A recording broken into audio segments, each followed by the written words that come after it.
Hello, I am doctor Neena Vijayvargiya. आज हम बात करेंगे स्लीप डिसऑर्डर्स पे।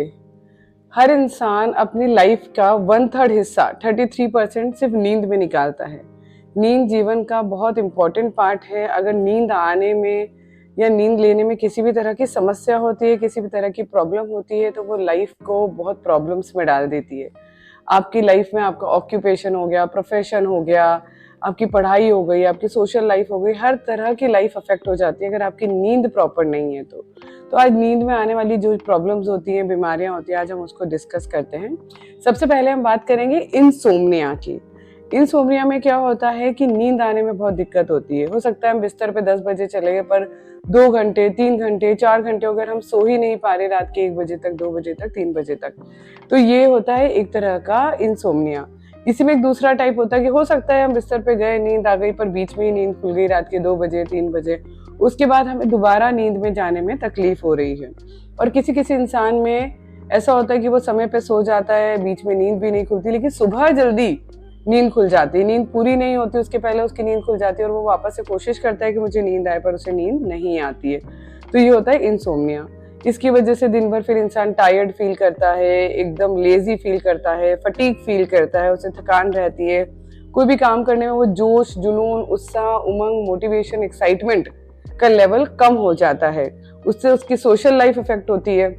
घर परिवार वालों के साथ वो चिड़चिड़ा रहता है, अपने काम की जगह वो परेशान रहता है क्योंकि नींद पूरी नहीं हुई है उसकी, तो उसकी परफॉर्मेंस उसकी डाउन हो जाती है। तो ये है इंसोम्निया। नेक्स्ट हम बात करेंगे हाइपरसोम्निया। जैसे कि इंसोम्निया का उल्टा नजर आ रहा है हाइपरसोम्निया। इसमें नींद बहुत ज्यादा आती है। जिसको ये बीमारी होती है वो इंसान 8 घंटे, 9 घंटे, 10 घंटे सो के भी दिन में ऐसा फील करता है कि वो फ्रेश नहीं है, उसकी नींद पूरी नहीं हुई है। वो दिन में भी पावर नैप लेता रहेगा, उसको नींद के झोंके आते रहेंगे, वो पूरे दिन सो के भी एकदम लेजी फील करता है, थकान फील करता है, क्योंकि उसको पूरी टाइम ये लगता है मेरी नींद पूरी नहीं हुई, मेरी नींद पूरी नहीं हुई। वो रात भर भी पूरी नींद ले लेगा, फिर सुबह उठने में भी उसको तकलीफ होगी, उसको सुबह में भी बहुत ज्यादा नींद आएगी। दिन में काम करते वक्त, काम पे फोकस करते वक्त बहुत ज्यादा नींद आती है। पढ़ने वाले बच्चे पढ़ाई नहीं कर पाते क्योंकि पूरे टाइम वो स्लीपी फील करते हैं, पूरे टाइम वो उनको नींद के झोंके आते रहते हैं। वर्क प्लेस पे कोई अपना प्रोफेशन पे है तो वो वहां पे काम नहीं कर पाता क्योंकि वो नींद के झोंके लेता रहता है। इससे परफॉर्मेंस डाउन हो जाती है, शरीर में थकान रहती है। धीरे धीरे इंसान डिप्रेशन में, एंजाइटी में, दूसरी तरह की मानसिक बीमारियों में लैंड अप होने लग जाता है। उसकी सोशल लाइफ अफेक्ट हो जाती है, प्रोफेशनल लाइफ अफेक्ट हो जाती है, उसकी शारीरिक स्वास्थ्य, मानसिक स्वास्थ्य दोनों पे प्रभाव पड़ता है क्योंकि उसे नींद बहुत ज्यादा आती है। इतनी नींद लेने के बावजूद भी उसको पूरे टाइम ये लगता है कि बस मेरी नींद पूरी नहीं, मुझे और सोना है, मुझे और सोना है, और उसको पूरे टाइम नींद आती रहती है, दिन में भी, शाम को भी और सुबह भी। तीसरा हम डिस्कस करेंगे स्लीप एपनिया। मतलब कि सोते वक्त ब्रीदिंग इश्यूज जो होते हैं, आपको सांस लेने में तकलीफ जो होती है। कई लोगों को 2 तरह के स्लीप एपनियाज होते हैं, जिनको भी होते हैं, या तो सेंट्रल या ऑब्स्ट्रक्टिव स्लीप एपनिया। मतलब जो कई बार मोटे लोग होते हैं और कई बार मोटे नहीं भी होते हैं, तो भी उनकी सोते वक्त अचानक से मसल रिलैक्स हो जाती है, उसकी वजह से उनको सांस आने में दिक्कत होने लगती है। इस बीमारी में लक्षण होते हैं जैसे कि जोर जोर से खर्राटे लेना, बहुत तेज खर्राटे लेता है इंसान इस बीमारी में। अचानक से उसको सांस लेने में बंद होती है और वो इस तरह की आवाज के साथ उठता है। एकदम से उसको सांस जब उठता है तो उसका मुंह एकदम सूखा हुआ होता है क्योंकि मुंह खोल के सांस ले रहा होता है, उसको बराबर सांस नहीं आ रही होती। और ये एक डेंजरस सिचुएशन है, इसका तुरंत इलाज लेना चाहिए क्योंकि इसमें बहुत नुकसान होता है। इस वजह से जब वो सांस नहीं ले पाता, बार बार उसकी नींद टूटती है, तो रात में उसको इंसोम्निया रहता है, पूरी तरीके से वो सो नहीं पाता। पूरी तरीके से जब वो पूरी रात सोने के बावजूद भी नहीं सो पाता, तो पूरे दिन वो सोने की कोशिश करता रहता है या उसको पूरे दिन नींद आती है क्योंकि रात भर उसकी नींद टूटी है, सांस नहीं आने की वजह से, खर्राटे लेने की वजह से, बार बार गैस्पिंग की वजह से, तो उसको पूरे दिन नींद आती है, पूरे दिन थकान होती है, सर में दर्द होता है, उसको एंजाइटी होती है। और वही वापस उसकी social life, professional life, occupational life, पढ़ाई वाली एकेडमिक लाइफ सब अफेक्ट हो जाती है।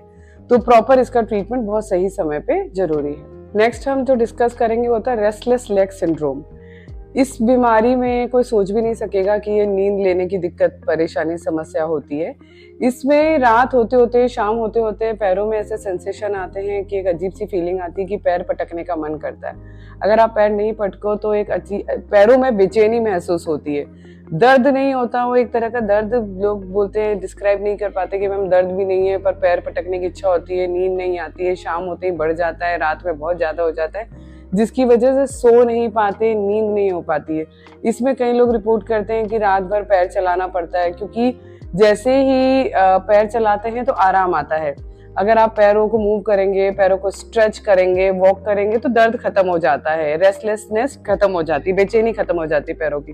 पर जैसे आप एक रेस्ट पोजीशन में पैरों को लाएंगे, जैसे आप सो रहे हैं, पैर रेस्ट की पोजीशन में आ रहे हैं, थिएटर में बैठे हैं, कार में बैठे हैं, कहीं भी बैठे हैं, तो जैसे ही पैर रेस्ट की पोजीशन में आते हैं तो पैरों में रेस्टलेसनेस फील होती है, बेचैनी फील होती है। फिर आपको पैर पटकना पड़ता है, चलना पड़ता है, मूव करना पड़ता है, स्ट्रेच करना पड़ता है, तब जाके वो रेस्टलेसनेस की फीलिंग जाती है।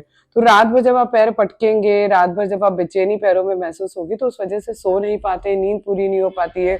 सुबह फिर थकान महसूस होती है, बार बार नींद आती है, क्योंकि सुबह में पैरों में रिलैक्स होता है, तो पूरी रात इस तरीके से बिगड़ जाती है और पूरा दिन थकान में निकल जाता है।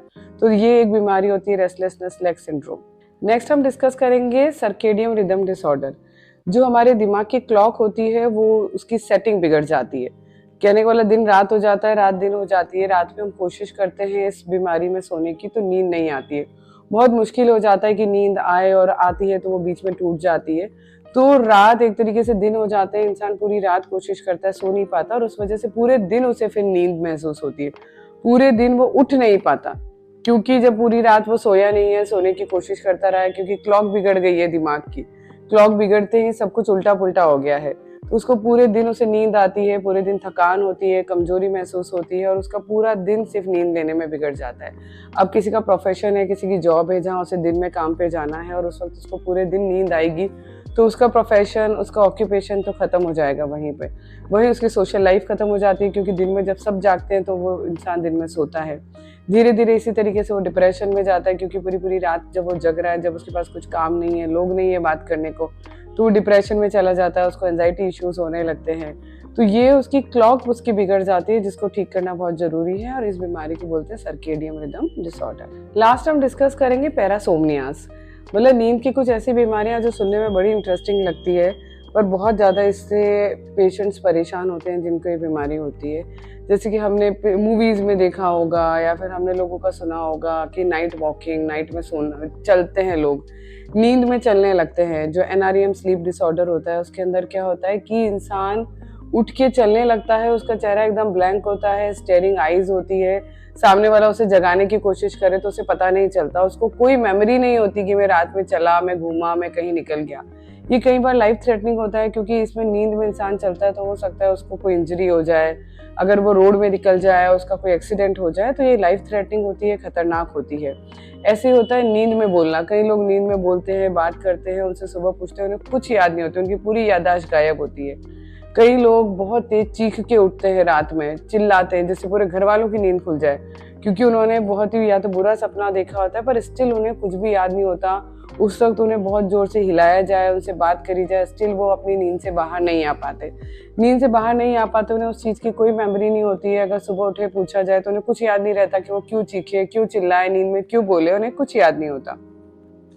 इसी तरीके से एक नाइट मेयर्स होते हैं, जिसमें याददाश्त रहती है, जब वो, जो कि आरईएम स्लीप में होता है, कि जब वो चीख के उठेगा, उसने बहुत ही बैड ड्रीम देखा होगा, इतना बुरा सपना कि जहां उसकी खुद की जान को खतरा होगा, या उसके अपने इंसान की जान को खतरा होगा, लाइफ थ्रेटनिंग सिचुएशन उसने सपने में देखी होती है, और उसको देख के वो चीख के उठता है, और उसे वो सारी मेमोरीज होती है, और जिसकी वजह से उसका बीपी बढ़ जाता है, उसको पसीना आने लगता है, दिल की धड़कन बढ़ जाती है, उसको घबराहट होती है, बेचैनी होती है, और वो काफी देर तक उसके बाद सो नहीं पाता डर की वजह से। तो इन सब चीजों में नींद बहुत डिस्टर्ब हो जाती है। चाहे आप रात में नींदों में चल रहे हैं, नींदों में बोल रहे हैं, सपने में उठ रहे हैं, आपको सुबह याददाश्त है या सुबह उस चीज की याददाश्त नहीं है, नींद की क्वालिटी पूरी डिस्टर्ब हो जाती है। और जब नींद की क्वालिटी डिस्टर्ब होती है तो सुबह में, दिन में आप पूरे टाइम नींद नींद जैसा आपको महसूस होता है, थकान महसूस होती है, आपको लगता है कि काम में मन नहीं लग रहा, कंसंट्रेशन बराबर नहीं होता, फोकस बराबर नहीं होता, टेंशन नहीं बन पाता, पढ़ाई डिस्टर्ब हो जाती है, आपके काम में आपकी परफॉर्मेंस डिस्टर्ब हो जाती है, सोशल लाइफ डिस्टर्ब हो जाती है, चिड़चिड़ापन, गुस्सा। और ये सब चीज़ें इसलिए हो रही है क्योंकि रात में आप अच्छे से सो नहीं पाए, स्लीप डिसऑर्डर। तो अगर आपको किसी भी तरह का स्लीप डिसऑर्डर है, आपको उसे पहचानने की ज़रूरत है, डॉक्टर को दिखाने की ज़रूरत है, क्योंकि जब तक वो ठीक नहीं होएगा तो आपका दिन में जो पूरी लाइफ है वो पूरी डिस्टर्ब हो जाएगी। आपकी professional life, occupational life, social life, हर तरह की लाइफ डिस्टर्ब हो जाएगी। अगर बात करें प्रिवलेंस की, तो स्लीप डिसऑर्डर्स की प्रिवलेंस बहुत ज़्यादा है, पर बहुत कम लोग समय पे दिखाते हैं क्योंकि उनके मन में बहुत सारी गलतफहमियां होती हैं। उनको लगता है मंडे टू सैटरडे नहीं सोए तो क्या हुआ, पूरा संडे के दिन हम नींद पूरी कर लेंगे। पर ऐसा नहीं होता कि आप 6 दिन की नींद एक दिन में पूरी कर लें, या 2 दिन नहीं सोए तो तीसरे दिन सो के पूरी कर लें। जिस दिन की नींद उसी दिन पूरी होना जरूरी है, तभी आपका ब्रेन हेल्दी रहता है, स्वस्थ रहता है, एनर्जेटिक रहता है।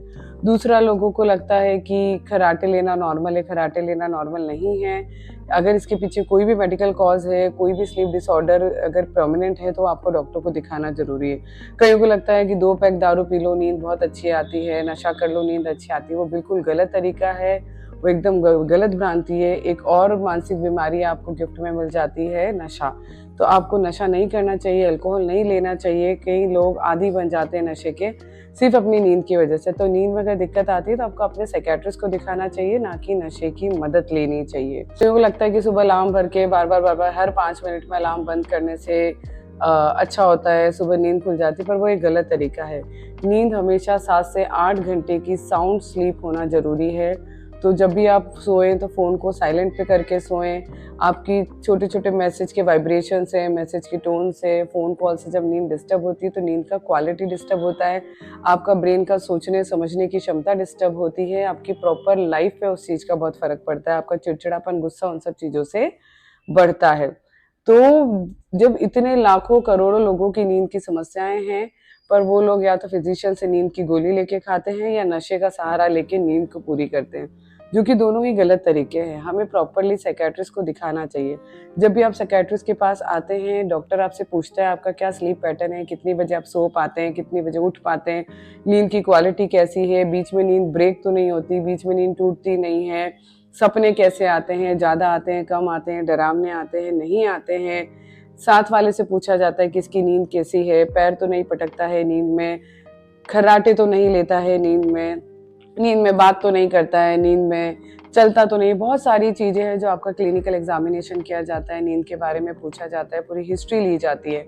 कुछ ब्लड टेस्ट कराए जाते हैं जिससे लाइक थायराइड हो गया, आयरन हो गया, या कुछ चीज़ें जिससे नींद पे फर्क पड़ सकता है, वो कराया जाता है। इसके अलावा पोलीसोम्नोग्राफी होती है जिससे आपकी पूरी स्लीप स्टडी, जिसे हम कहते हैं कि सेंसर्स आपके ब्रेन पे, बॉडी पे अप्लाई करते हैं, जिससे आपकी स्लीप की क्वालिटी देखते हैं कि आपको स्लीप एपनिया तो नहीं है, आरईएम स्लीप में दिक्कत तो नहीं है, एनआरईएम स्लीप में दिक्कत तो नहीं है, कहाँ दिक्कत आ रही है, क्यों दिक्कत आ रही है, क्या कारण रह रहे हैं, और उसके हिसाब से आपकी पूरी ट्रीटमेंट स्ट्रेटेजी डिसाइड की जाती है। स्लीप हाइजीन पूरा समझाया जाता है, थेरेपीज दी जाती है, दवा गोली की जरूरत होती है वहाँ पे दवा गोली दी जाती है।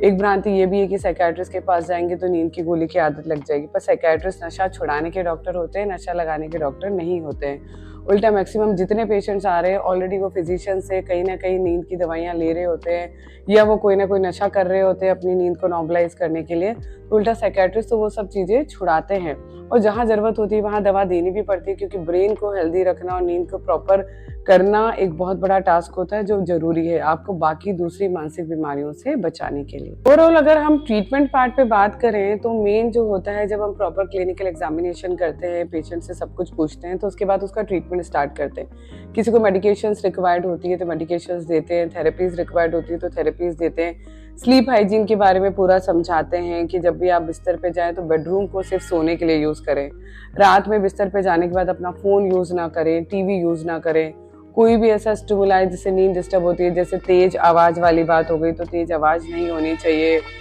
बहुत तेज लाइट नहीं होनी चाहिए कमरे में, बहुत नॉइज़ नहीं होना चाहिए कमरे में। सोने के पहले चाय, कॉफ़ी, इस तरह की चीज़ें ना लें, अल्कोहल ना लें, कोई भी इस तरह का नशा ना करें।